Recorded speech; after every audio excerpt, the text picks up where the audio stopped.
All right, we're live on YouTube. All right, let's go live on Alpha Geek. Sci-Fi Geeks Club. Here we go. And we're live on Alpha Geek. All right, let's get the show on the road. We're recording. Let's do this thing, shall we? Sweet. All right, here we go. The following is a production of Galactic Netcasts. Attention! The Sci-Fi Geeks Club is next! Please, stand by. Live streaming provided by Alpha Geek Radio and Alpha Geek Video. Visit tunein.alphageekradio.com to learn more. Hear ye, hear ye! Another meeting of the Sci-Fi Geeks Club is officially called to order! Well, it looks like you all gave the proper secret knock and password, so you may enter the clubhouse. I'm President Dave Nelson, here for another meeting of the Sci-Fi Geeks Club podcast with Brad Ludwig. Hello, Brad. Hello! And our guest this week is the host of the Comic Timing podcast, which just celebrated its 10th year. We're only on 5, Brad. The Galactic Netcast Network's only on 5. We got a ways to go. Catching up to do. He's also one of the editors for The Uniques and Rainbow in the Dark, 2 comic series written and drawn by Comfort Love and Adam Withers. Welcome to the Sci-Fi Geeks Club, Ian Levenstein. Ian, how you doing? Hey guys, happy Thursday. Doing well. It's Thursday. Yay. The week's almost over. Yeah, we got that going for us, right? Yeah, right.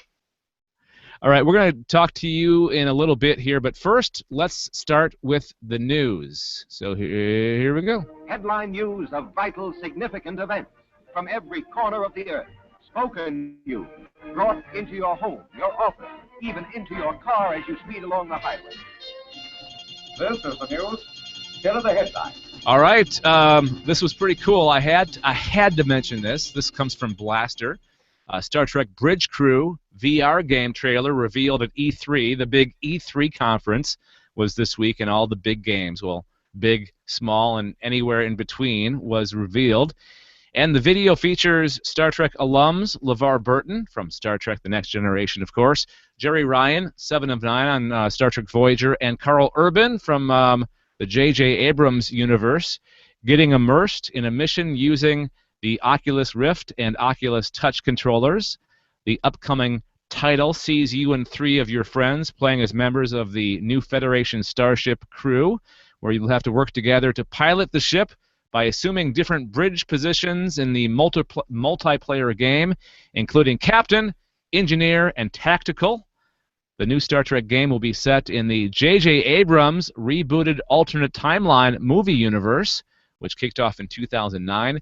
Star Trek Bridge Crew will be available on all VR platforms in the fall of this year. So what do you guys think of this? Have either of you seen the video for this game? I did, yeah. I saw it when it first wound up on the stream. That was that the PlayStation stream? I'm trying to remember where that premiered first. I'm not exactly sure.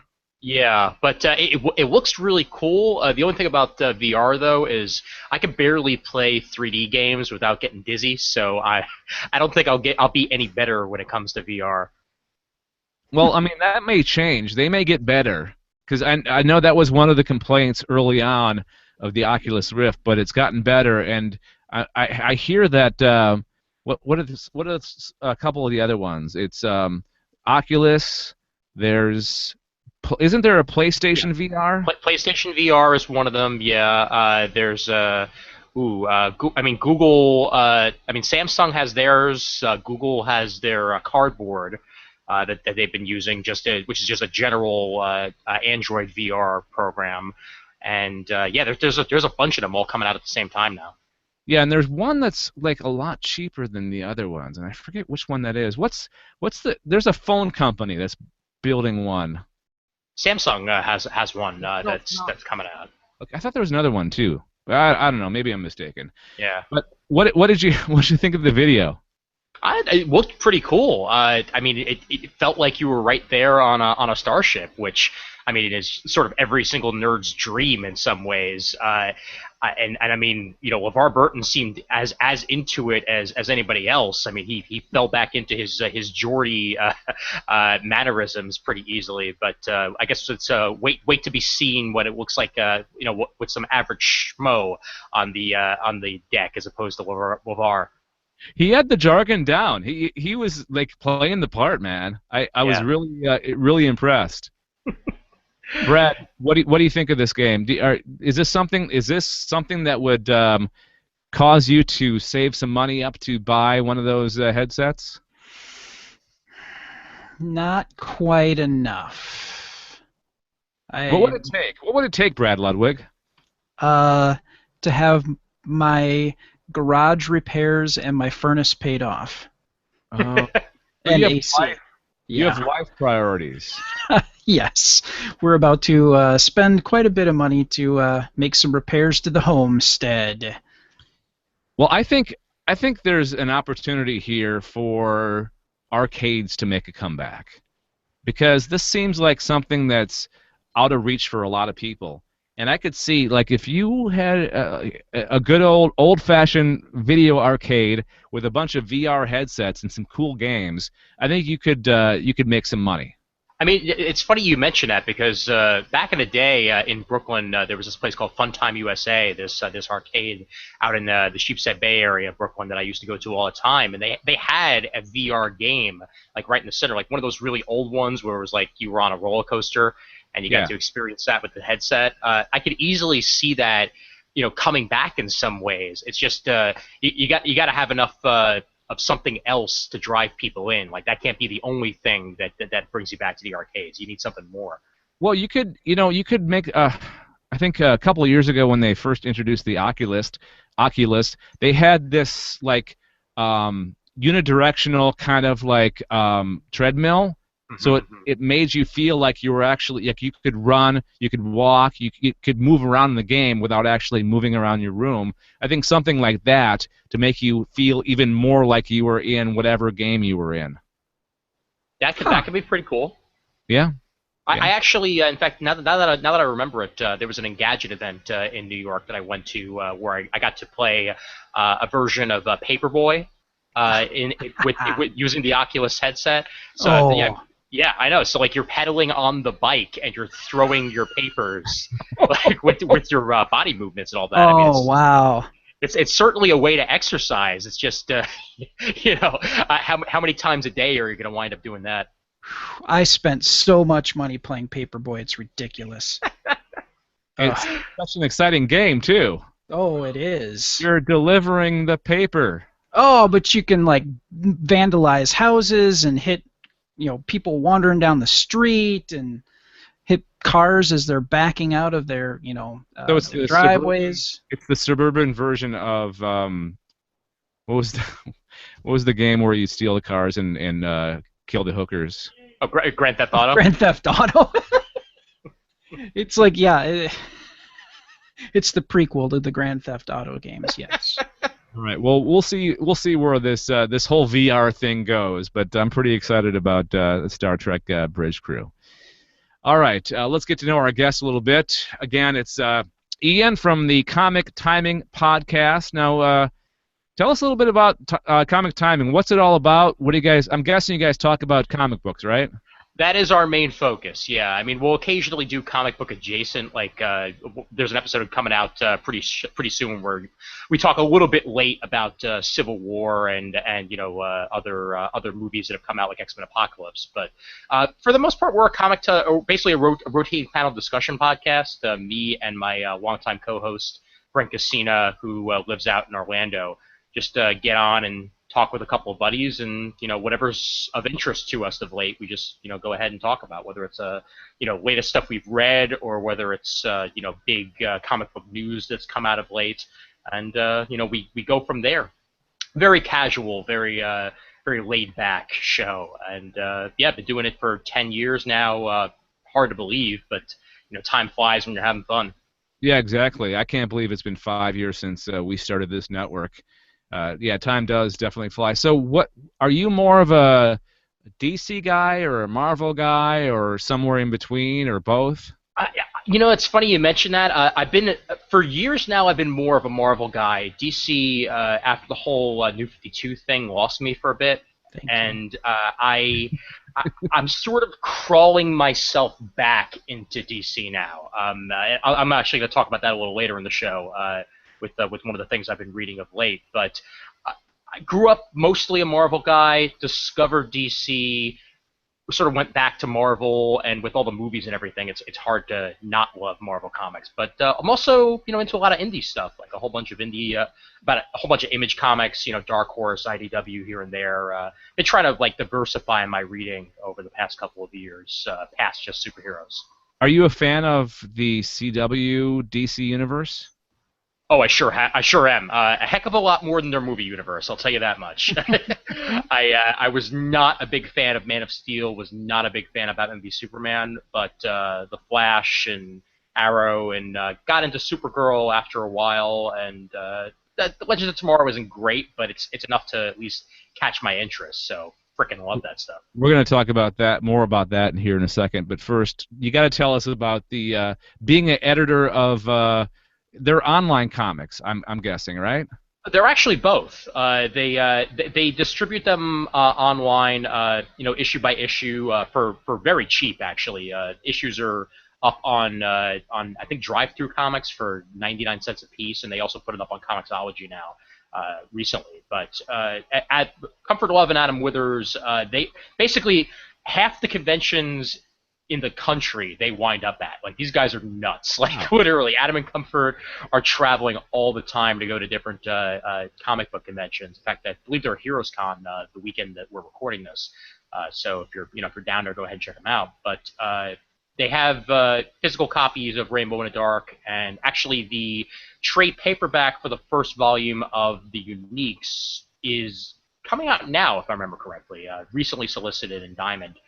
And I've known them for about 8 years, give or take. I met them at MegaCon in Orlando, and we became good friends. And when they put out Rainbow as a miniseries, they needed somebody to help them out with their editing. So me and a friend of mine and a couple friends of theirs just sit back and look over their scripts and tell them how to do it better.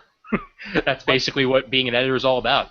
What are they about? What's the Uniques, and what are they about? Tell us a little bit. The Uniques is their take on the superhero genre. Basically, and it's set in the 90s.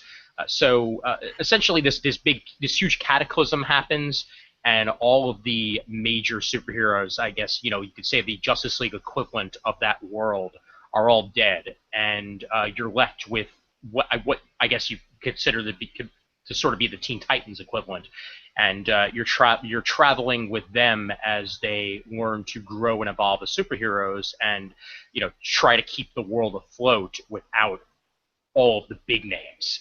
And they worked on that for years, and then took a break, wound up doing Rainbow in the Dark, and are now going back to the Uniques and basically taking what they learned on Rainbow and redoing the Uniques from the ground up, redoing a whole bunch of the art, fleshing out the story, and re-releasing it almost as a director's cut.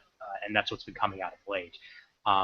And they do both art and story. They trade off back and forth on pages and stuff like that. And it's really cool. Basically, if you're a fan of stuff like DC's Justice League or the Avengers and stuff like that, you'll probably dig the Uniques. Rainbow in the Dark is awesome. It is all about music. Essentially, it's a world sort of like Pleasantville, where all of the color in the world has been taken away, and the main character discovers that there's a lot more than what she is aware of. That there is color in this world, and she winds up teaming up with a bunch of freedom fighters to try and essentially get the color back in the world. And it's a miniseries, so it's all been collected at this point, and very easy to pick up either from them or online. Do any of the characters look like Ronnie James Dio?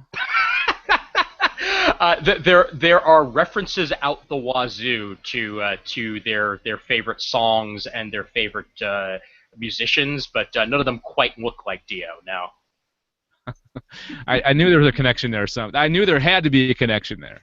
Oh yeah, please, and trust me, like as their editor, like at times I had to tell them to, like, dial it down a little bit on the references because they were going a little bit too heavy. That's but awesome.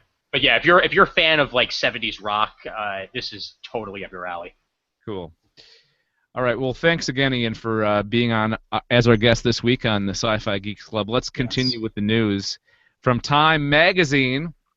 Which superhero is the best? Well, we now know because of science.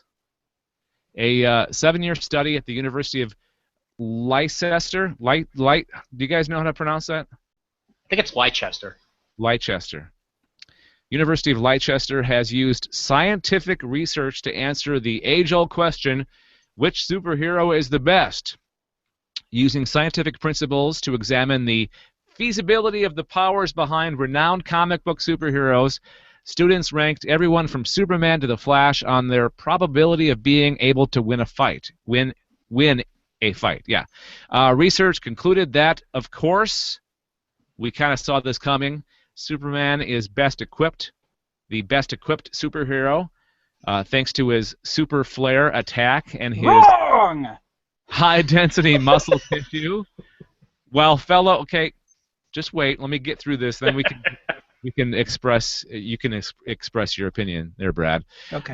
While fellow superheroes Wolverine, Thor, and Mystique are also classed in the upper tier of Crusaders, thanks to their accelerated regenerative abilities, high energy output, and being capable of gene manipulation. Let's see. The most destructive superhero title goes to the Black Bolt, whose high energy output is capable of resulting in planetary annihilation. However, anti-hero Batman was named the most ill-equipped, which probably comes as no surprise to anyone, considering the Dark Knight has to rely on his wits and a cape as opposed to superhuman powers.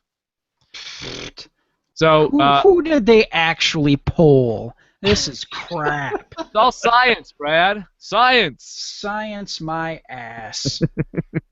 There's a reason why it's called science fiction. You're supposed to suspend your belief a little bit. Batman could kick the ass of half of the superheroes out there just with his wits and what he has at his disposal. Come on. And the I can't remember who wrote it. I think it was Morrison who was writing Justice League at the time, the Tower of Babel story arc, where he had actually put together a dossier on all the heroes on the Justice League and how to defeat them, and somebody used it and took them all out. Wow. So I thought Squirrel Girl was like the most powerful superhero. That's in Marvel. I know, but no, this is all of them. The study was all of the superheroes. See, what this is people who don't necessarily read comics, and somebody probably provided them with a list of names and said who's the best. Yeah. I suppose they have just the big ones, basically. Yeah. Although Black Bolt's not really that popular. No, he's not, and that's why I'm curious as to how exactly he got on this list. Plus, Mystique isn't even a superhero. I mean, unless you're going by the X-Men movies, which I guess this thing probably is. Mm-hmm. That's my guess. So, who do you guys think would be like the most? Do you agree that Superman is the most powerful? Well, he doesn't have that flare ability anymore, so I would kind of question when they did that. That Superman is now dead. That's the new 52 Superman, right? That Superman is now dead. So obviously his super flare attack was crap.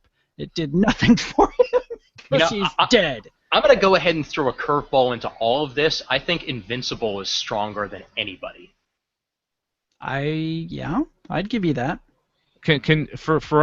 For us people that may not know who you're talking about, can you explain what that character is? Well, Invincible is Robert Kirkman's take on the superhero, and he is a half human, half Viltrumite. Viltrumites are this alien race. His dad was one, and he wound up coming to Earth and starting a family, and he wound up coming out of it. But with all of the issues of Invincible that have come out and the things I've seen Mark be able to do, I think he'd be able to kick the butt of most superheroes. Okay. All right. I would agree. Yeah. All right, so let's move on to a related story. And we kind of teased this a few minutes ago.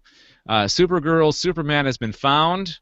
It's actor Tyler Hoechlin, I think is how you pronounce it. Tyler Hoechlin. And his take on the iconic character will debut at the very beginning of Season 2 of Supergirl. The actor and character will be in at least 2 episodes. And they're thinking that he's going to be in the first 2 and then maybe show up later on in the season. Come back for the show. Because they're not going to just... I mean, to get a character like Superman, you can't just have him on for 2 episodes. No, well, I think that's one of the issues that if you're going to do a Supergirl show, you have to walk the line of, yes, you need to acknowledge that she is Superman's cousin. He probably needs to make an appearance, but he can't show up too much because then I think that viewers will kind of think, well, he should be in it more often, and I think that's a weird line that they have to kind of ride to do the show properly. Yeah, he's going to show up for the big, when she needs him, I'm guessing. Yeah, which is the way to do it, because if you rely too heavily on Superman, there's no reason to have the show be called Supergirl anymore. Yeah, exactly. You might have changed it to Super Family or something like that. And I feel like we get enough Superman. The whole point of Supergirl was to give us something a little bit different, to get to the younger female take of the Super Family. And I think that if you rely too heavily on Superman, you're going to lose that a lot. I wonder if he's going to... Do you guys think he's going to show up in the big 4-night crossover on the CW? No. That would take away from Supergirl, honestly. If he is in that, it's gonna mess with things too much. Yeah, and if I were to lay odds, I think how they finished up the Flash season is probably going to play into the introduction of her coming into their universe. I have a feeling. Yeah, definitely. I agree with you. I think it's going to solve the problem that they were on different Earths, but now they will be on the same Earth. They haven't said that yet. In fact, I really wouldn't be surprised if they remain on separate Earths. I mean, the way that Flash set it up is that there's Earth 2, there's Earth 3, there could be as many Earths as you really want. All they have to do is just cross over. Yeah. Well, you're right. Except they've kind of made it harder to kind of go in between. So it would be kind of, how would you get Ali and the rest of the team that, I don't know. They would have to really have a good plan for that, because that could get weird real quick. One really big cosmic treadmill. Okay, everybody, hop on board. Yeah, we can speculate all we want, but we won't really know until fall. Yeah. So just in case you were wondering, Hoechlin starred in Richard Linklater's 1980s set baseball comedy Everybody Wants Some. He's also been on Teen Wolf. He appeared on Seventh Heaven as a young teenager, and he also played Tom Hanks' son in Road to Perdition. Oh, that was him. Huh. Interesting. Yep. That actually makes me feel old, considering how young he was in that. But do you guys think he might be a little bit too young to be playing Superman? I kind of imagine him to be a little bit older.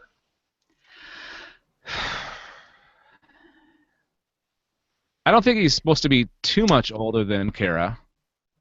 Yeah. Well, the nice thing about what CW does is they don't try to be too close to the comics, and I think it's a point of pride for them. So I think the way they've structured this, they did structure it like in the comics, in that Superman arrived first, and that's how they're closer in age than they were before. So maybe they just have it, that he didn't, he didn't arrive that far ahead of her. So I mean, I think that they can easily work around that. Plus, the cynical part of me is that because they're the CW, he has to be young and attractive. Well, there is that too. Good point. Okay, real quick before we get into our third story, don't forget that you can follow us on Twitter, join our Facebook group, or like us on Facebook, or subscribe to our YouTube channel. Like we do all of our shows, they all appear on YouTube.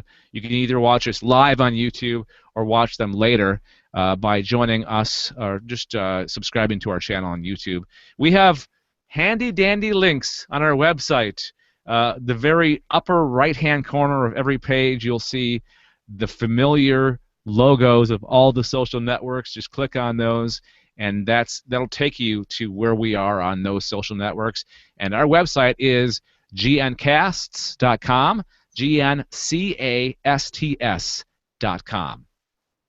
All right, third and final story from Aisle 9. New Star Wars perfumes finally tell us what Jedi are meant to smell like. I don't know about you, but I'm gonna be getting my credit card out after the show and doing some ordering. Funny thing. For the past 3 or 4 years, I have been using Captain America cologne. Really? I didn't know that was a thing. Yep, it's unofficial. Obviously, it's not Marvel sanctioned, but I think it's called Power, if I remember correctly, and it has a giant Captain America shield on it. So it's supposed to apparently be what Steve Rogers smells like. Sweet. Do you develop powers after a while? If you do, it must be really delayed because it hasn't actually happened to me yet. Any day now, though, you'll get them. I'll keep trying. Star Wars merchandising truly knows no bounds, and after The Force Awakens took over women's cosmetics at CoverGirl last year, not even the makeup counter is free from getting in on the galaxy far, far away. Case in point is a new line of perfume in Europe, it's only in Europe, that comes in Jedi, Empire, and Queen Amidala fragrances, complete with lightsaber-inspired bottles. So how do you bottle up religious cults, horrifying dictatorships, and an electric... I'm having trouble talking tonight. I'm Eclectic? sorry. Eclectic, or no, elected. An elected monarch into smells. Oh, there we go. According to German-based perfumery Lifestyle Perfumes, it involves a large quantity of citrus fruits, which features in all 3 of the themed fragrances. Sadly, no specifics on Amidala, just a picture that features oranges, chocolates, and vanilla, and presumably not the smell of whatever those big bulbous space cows that she and Anakin were rolling around with on Naboo were called in Attack of the Clones. Let's just all be glad there's no Jar Jar scent. Yeah. Good point. Very good point. So, okay, the galaxy far, far away, on different planets, who's to say that they have completely different smells than we have here on Earth? How do they know? How do these people know what the Jedi and the Sith and all the people from the Star Wars universe smells like? Well, you see, they smell like space raspberries and space cherries and space fruit. Just like the space minutes that are on their clocks. See, you add space onto anything, and it just makes it science. It automatically makes it science fiction. Oh, absolutely. I'm gonna read my space comic book. What? I don't know. I mean, Geeks will buy anything, and they know that. So why not? There was an eau de toilette for Spider-Man at one point that Marvel put out, I think back in the mid-2000s. So yeah, you could smell like anybody. Well, okay, so fandom is really big. Like, if you were like dating somebody, or your wife or husband was like really into Star Wars, they would love this for like maybe not an anniversary present, but a birthday or some other small occasion, right? I mean, they would love it. If it smelled good, sure. I think that's the ultimate test. Like you got to be that guy who goes to Macy's and hopefully they will be selling this at stores so you can actually see what it smells like before you actually give it a shot. But yeah, you gotta know what this smells like before you spend the $30 or some odd dollars it's gonna wind up costing you. Yeah. My wife is not really a big makeup person, but when she found out that there's going to be Star Trek makeup coming out for the 50th anniversary this year, and she actually wants to get some. So that's the draw right there. That's the fandom draw is, if it's something that you might slightly be interested in, then yeah, I think this will work. They had Star Wars makeup for the Force Awakens, so yeah. I mean, this is all connected, man.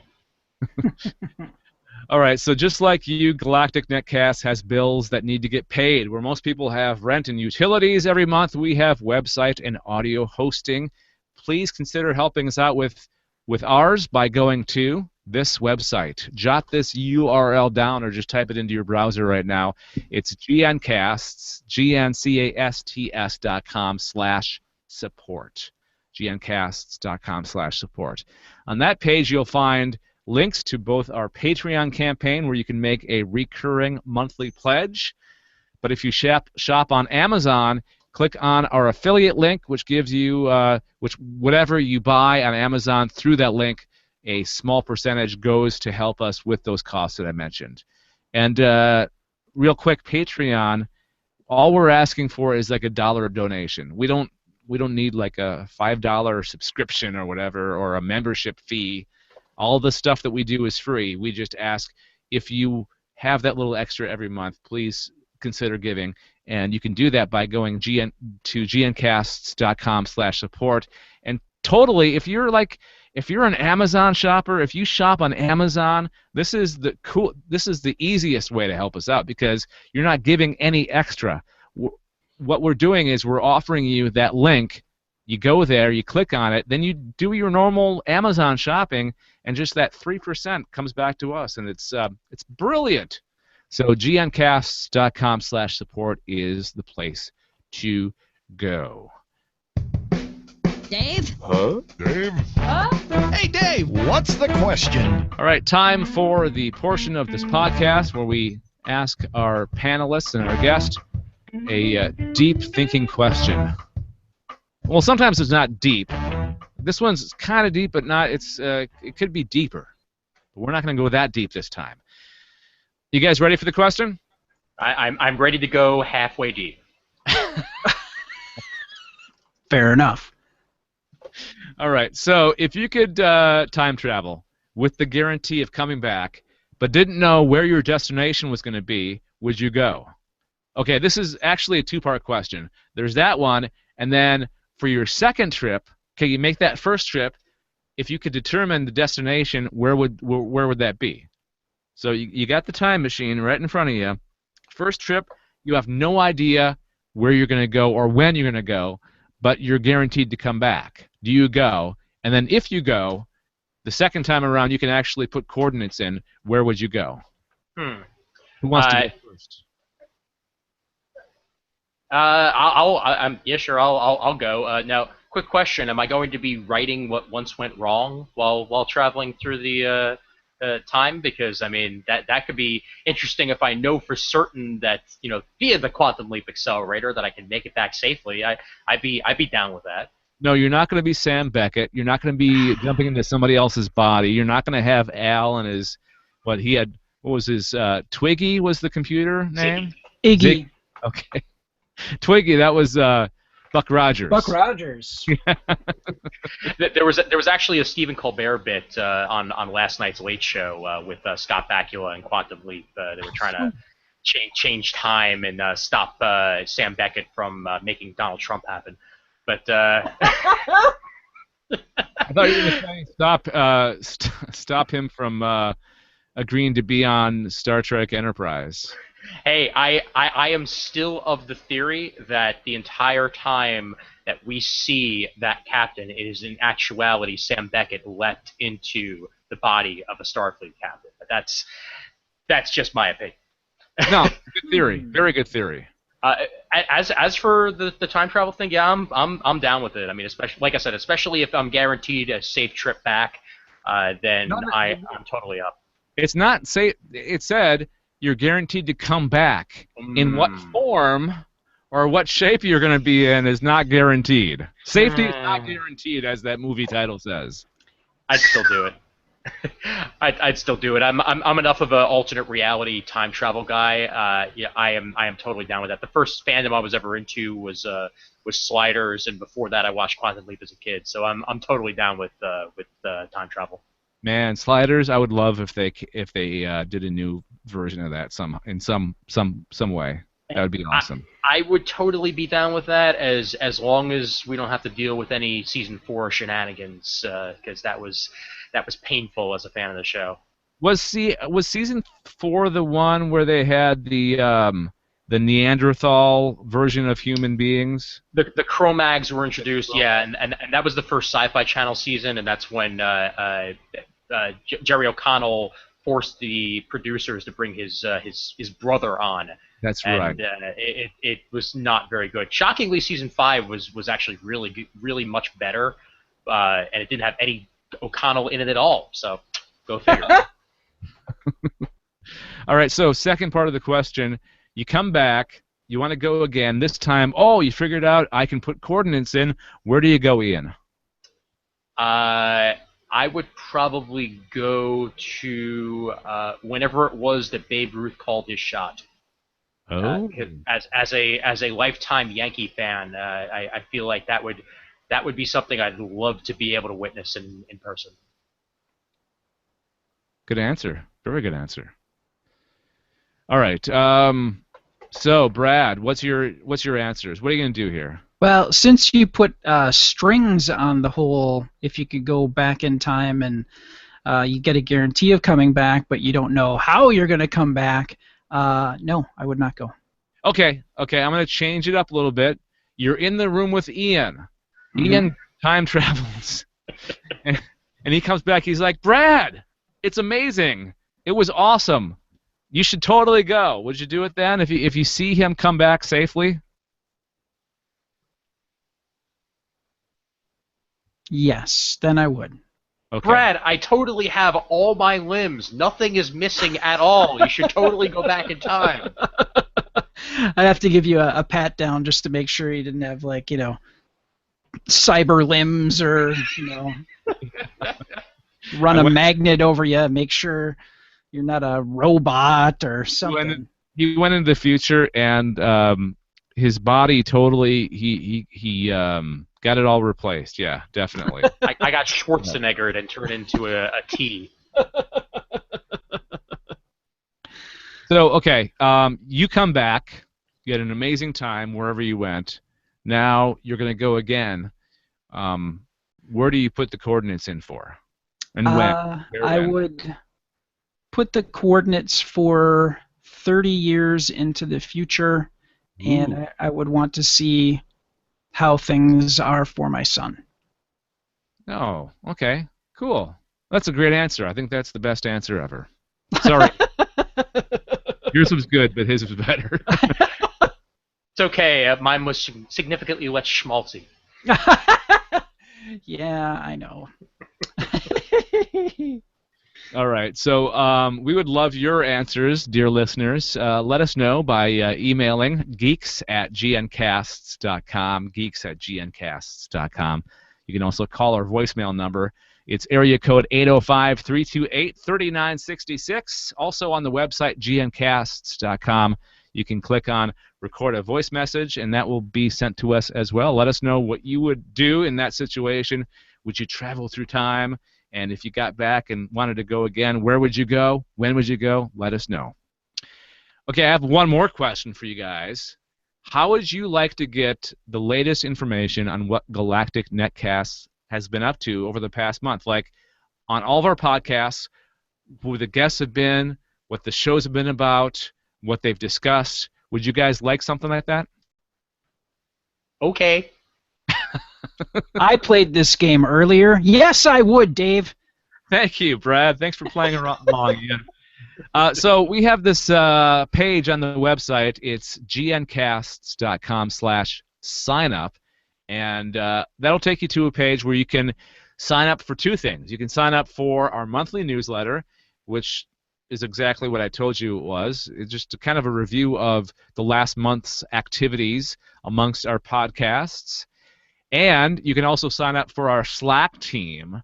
We have a Slack channel where you can chat with Brad on Thursday afternoon when he's got nothing going on at work. If he's there, he'll say, "Hey, hi, you." Yeah. The secret is where I work, we use Slack to talk with all the developers and the web designers. So I have Galactic Netcasts already in there, so when somebody says something, I know about it and I'll chime in. So wink, wink, say no more. Nudge, nudge. So if you want to do either of those things, one or the other or both, go to gncasts.com/signup. gncasts.com/signup. Watching, reading, playing, listening, making, watching, reading, playing, listening, making, and watching, reading, playing, listening, making. G. All right, time for our ings, the sci-fi related things that we've been into recently. And Brad, hey, you're not playing. Oh, I'm still playing Fallout 4, but I'm not going to take that cop out again. Inside joke, Ian. His ing for the past like 3 or 4 episodes has been Fallout 4. Yeah. That's fine because I on a regular basis start a video game and I'm like, yeah, this is going great, and then squirrel, I'm off in the corner and then like never wind up finishing it. So I feel that pain. All right, so Brad, what's your sci-fi related ing? What have you been watching, reading, listening, playing, etc.? Well, I have just, as of today, finished the first season of Sci-Fi Channel's show Dark Matter. It's awesome. I love it. And, I thought going in that the concept might be a little bit hokey. There are times where there's more angst than a CW show. But all in all, they managed to keep a great deal of suspense, a great deal of character development, and it's really well done sci-fi. I have really thoroughly enjoyed the entire first season, and second season starts, the first episode comes out July 1st. Mm-hmm. So in the next couple of weeks here, season 2 of Dark Matter will start airing on Sci-Fi. So there you go. Want to do us a favor and just kind of summarize what the show's about? The show is about a group of people who come out of a form of cryostasis, and none of them know who they are. They all have amnesia. And they come to find out that somebody on the ship has somehow not necessarily wiped all the memories, but one of the people has had everybody's memories kind of shoved into her head. So when she sleeps, she gets flashes of other people's lives through their perspective, through their eyes.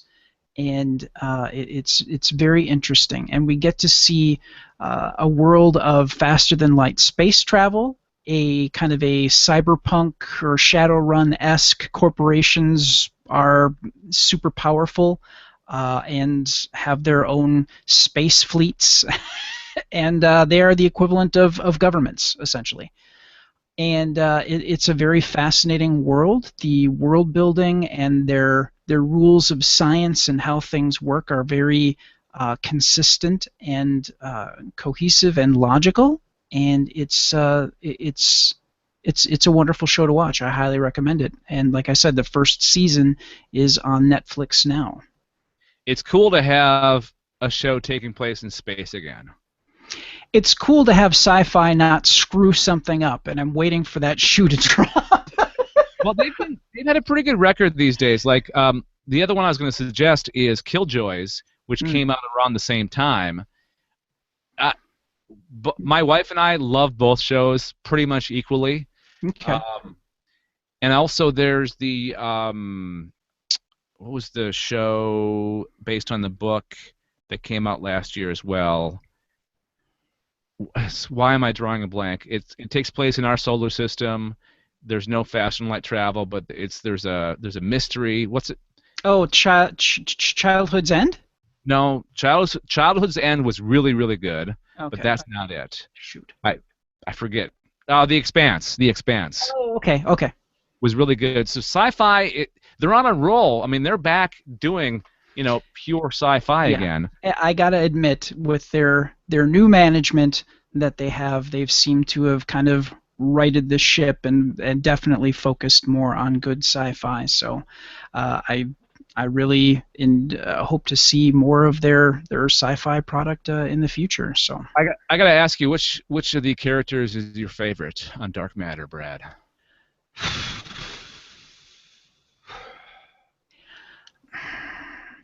It's a toss-up. I like all of them for different reasons, but I guess if I had to pick,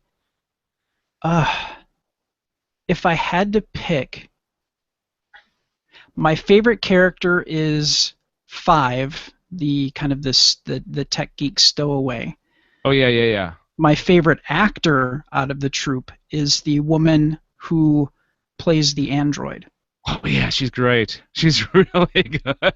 Her delivery for the type of character or being that she's supposed to be and is not supposed to be able to do, and now there's a mystery behind that, is very nuanced and just really wonderful to watch. And it's she's so deadpan that she's funny. Yes, and she's the quote unquote straight man, and as we all know, the straight man is usually the funnier of the two. Is anyone I might be familiar with like the showrunner for this one? You know what? It's Stargate people. Oh, okay. Well, immediately I'm interested. I freaking love Stargate. Yeah, actually, if I recall correctly, 5, the tech geek girl was actually in Stargate at one point. Okay. There's been a couple of Stargate people that have guest starred. David Hewlett. Love him. He's come on a couple of times, I believe. And Will Wheaton was in the last episode. Will Wheaton. Or not the second to the last episode. Sorry. Maybe this is not the one that's the Stargate people. Maybe it's Killjoys. I forget. It's one of the two is Stargate people. I think maybe it's this one. I'm not sure. Let's see. The creators of Dark Matter are Joseph Malozzi and Paul Mully. Yeah, that's Stargate SG-1 people. Yep. Or Stargate. Producers of SG-1 and Atlantis and NSGU. So yeah. All right. So my ing is Terminator Genesis, and I spelled it wrong on the document. I wasn't going to say anything. It's Genesis. Yeah.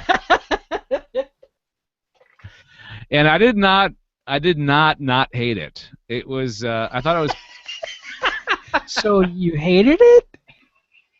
No, I did not hate it. It didn't suck as bad as you thought it would.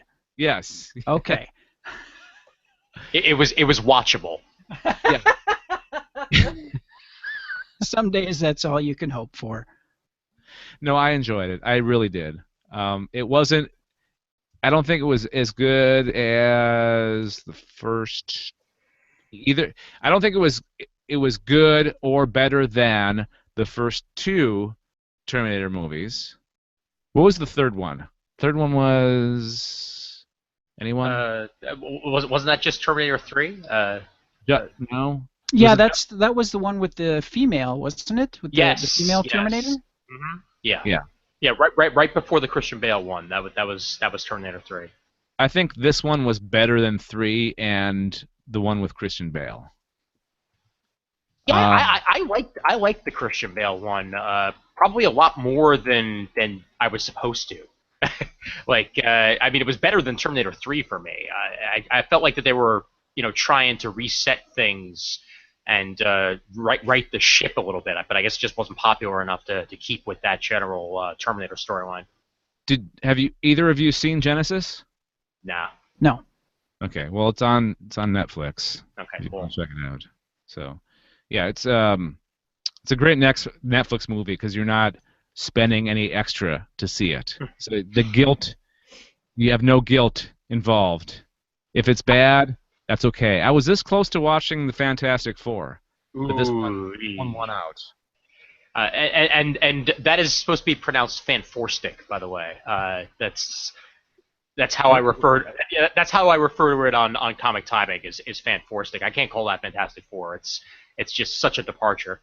Okay, Fanforstic. All right, I'll remember that when I actually get around to watching it. The only thing that I thought really suffered in this was there was a lot going on. It was too complicated at times. Like it was because they played with the timeline. They almost did a Star Trek, J.J. Abrams Star Trek, let's reboot the universe. Because it starts with John Connor sending, I'm drawing a blank as to the character's name. Kyle Reese. Kyle Reese back to the timeline, or to the time of the original movie. But then Sarah Connor comes in. When he goes back in time, Sarah Connor comes in and goes, come with me if you want to live. And you're like, oh, crap, there's something going on here. So the timeline changes, and Judgment Day gets bumped up to 2016 for obvious reasons, because you can't have Judgment Day in, 1997?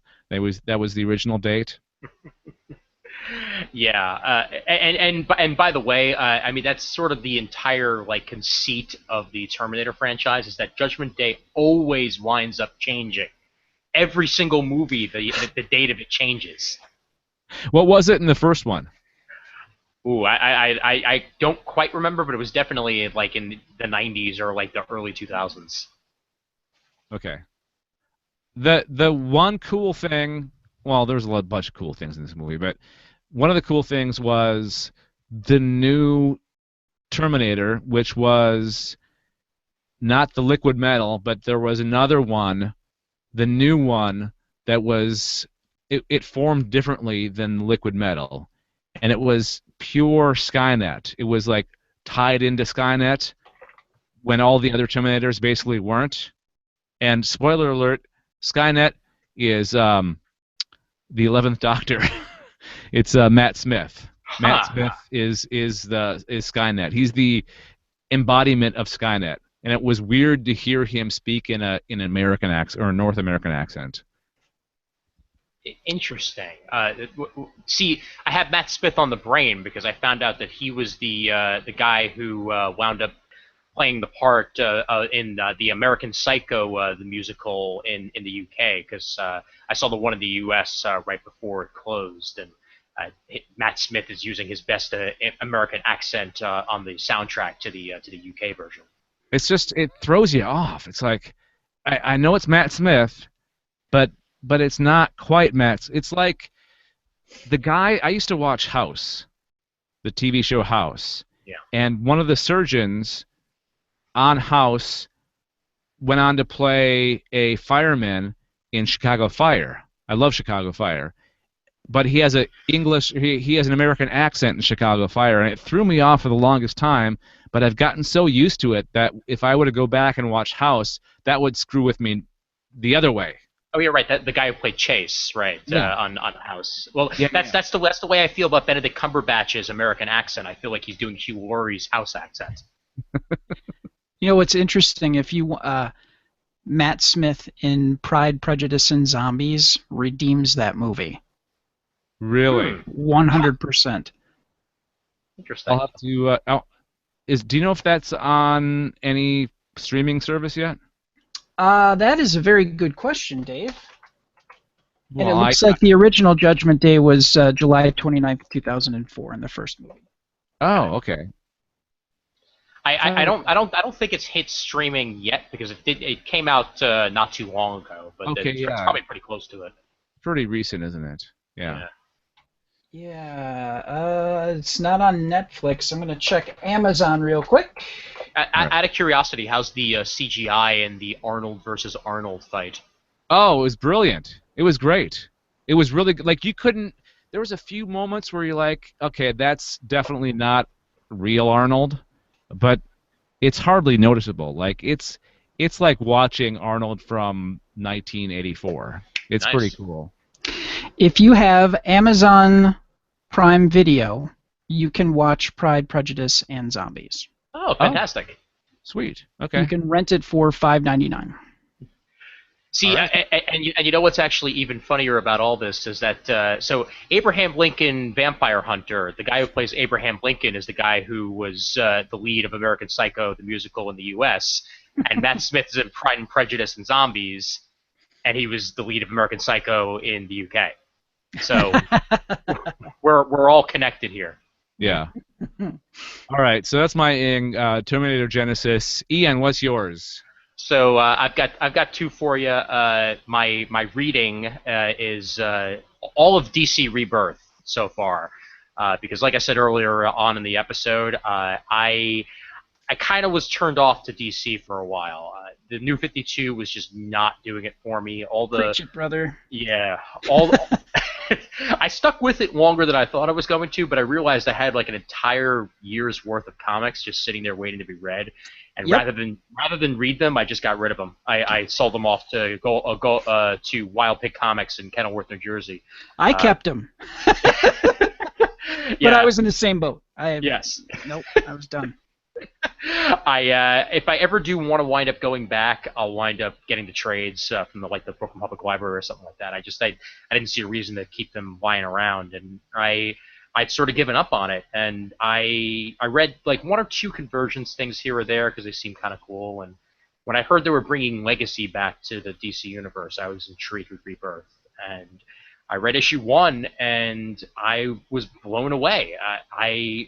I'm a Jeff Johns fan, but he hadn't really been doing it for me the last couple of years, and the Rebirth felt like a 2008 DC comic. Like it felt like all of what I loved about DC before was trying to be brought back. A little bit of a curveball at the end there with I might as well spoil it because it's been spoiled all over the internet anyway. The whole Watchmen shift is weird. They've played so many cards. I really think that was probably the most brilliant and interesting card they could have played at this point. I agree, and somewhere Alan Moore is rolling over. Oh, he's got to be. He's alive, but he's rolling over in his grave. He's dry, heaving nails through his skin pores right now. He's so angry. Absolutely, yeah. But all that matters is that my Wally West is back. I grew up on Flash comics with Wally. I'm a Kyle Rayner kid. I started reading comics in the '90s, so sue me. Sure. But I was so disappointed when Wally West got replaced the way he did in the New 52. I'm all for diversity in comics, but forced diversity I'm not that big a fan of, and I felt like that was what they were trying to do with Wally. And now I have my Wally back, and we have the Black Wally as another alternative as Kid Flash, and that's perfectly fine. The rest of the Rebirth books that have come out so far, I read Batman. Actually, just finished reading it tonight. Tom King is a superstar. I mean, every single thing I've been reading of him of late has been great. If you guys have not read the Vision series coming out of Marvel, it's one of those things where I really want to read it, but I have a feeling it's going to be like watching Sid and Nancy. I watched it once and I cannot watch it again because one, I know the story, I know how it ends, and it's absolutely frickin' awful. And I know from what I've seen in the Vision comic that it's just a downward slide. Yeah. And it's like good intentions going horribly wrong. But it's something that at one point in time I will read. But I'm going to have to like binge read it like really fast, like tearing off a Band-Aid, because it's going to hurt. It's going to hurt a lot. You're going to get that chance soon, because now that Tom King is DC exclusive, his arc, I don't know if they're going to continue it afterwards, is going to end with issue 12. So it's going to be collected. You know, it's going to be collected as one giant hardcover at some point with all 12 issues in it. It is fantastic. And what they're introducing here with the Batman universe is that Batman has a new sidekick. Only it's not a Robin this time around. He's going with something quote unquote new. And the character that they bring in is one that was introduced in Scott Snyder's run. I believe his name is Luke. Again, because I hadn't been reading DC Comics in a while, it's hard for me to remember all the names. But he's brought on. He's got this bright yellow Batman outfit. I think he's going to be going by the name of Sparrow, if I remember correctly. Oh, okay, yeah, I think I read something about that. Yeah. Yeah, but it's a cool new take on it, and we'll see where that goes. But the first non-Rebirth issue of Batman introduces Gotham, and I believe Gotham Lady into it, and I'm betting that this is Owlman. Sorry, not Owlman, but Night Owl and Silk Spectre. If they're introducing the Watchmen characters in, it all makes sense. Sure. Yeah. So I'm going that route, and everything about it is got me interested. The Flash Rebirth might as well have been called DC Rebirth #2 because it continued the story of that with Wally and Barry, coming over, and the art was really good, and I'm intrigued to see where this is going to go. And my favorite of the bunch, again because I'm a '90s kid, was Detective Comics Rebirth, which introduces the concept of Batman and Batwoman training a new generation of Bat kids. To, I guess, better themselves because there's a group out to try to destroy all of Gotham's heroes. And you've got Red Robin, as one of the characters, to Tim Drake, my Robin. Yeah. Spoiler, what used to be Cassandra Cain Batgirl, who's now I believe called Orphan, and weirdly enough, Clayface. As the fourth character in there that they're trying to, I guess, train to become, the protector of Gotham. Interesting. So, yeah, very interesting. I'm intrigued as to where this is going to go. So yeah, been very happy. There's been so many Clayfaces though. Which one is it? The actor Clayface. Yeah. Mm-hmm. Oh yeah. My. Okay. Yep. So because they make that clear in the issue. Because he goes to sit down, he breaks out of Arkham just so he can sit down and watch one of his old films, because he's reminiscing on days gone by, and he says to Batwoman and Batman, like, I'm not gonna fight you, I'll go back to Arkham, just let me sit down for 88 minutes and watch my old self, and instead Batman's like, I got an offer for you, let's redeem you, let's get you back into the world. Huh.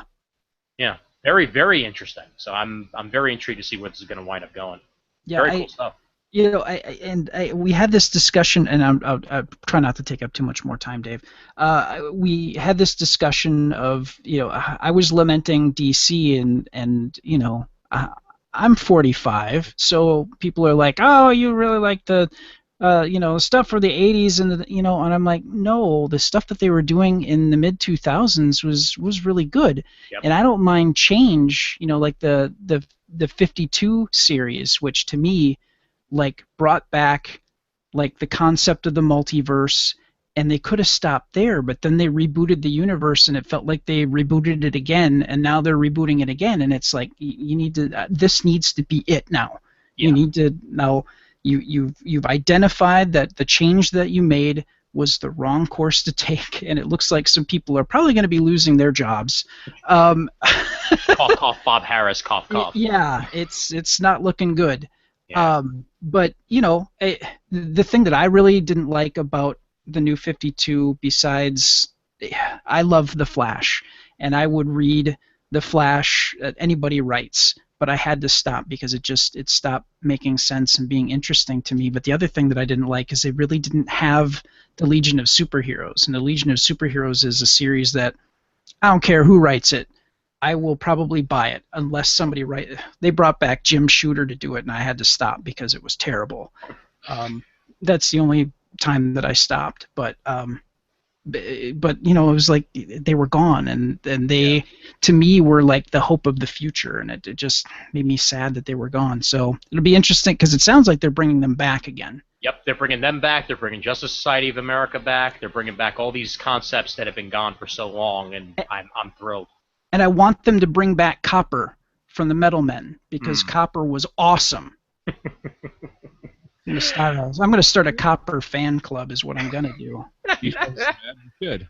That it was a great character. It was a great counterbalance because Platinum just was terrible and kind of whiny at certain points, and it was nice to have a grounded other female character in the group. So that kind of had it together. The other thing I wanted to bring up that I've been doing, I was attending a convention. See how I did the ing there? Yes, good job. This last weekend, I was at AnimeNEXT in Atlantic City, New Jersey. It's the first time it's ever taken place in Atlantic City. It was previously in Somerset, and before that in Secaucus, New Jersey. So they've really stepped themselves up even further and are trying to make the convention bigger and better. And it was excellent. The Atlantic City Convention Center is huge. It's got so much more space than they used this year, so they're going to have major chance for advancement. And a whole lot of fun panels, some great cosplay. I got to run a few panels. I did the American Animation, Adult Swim Revolution, and American Comics for Manga Fans panels, all while I was out there.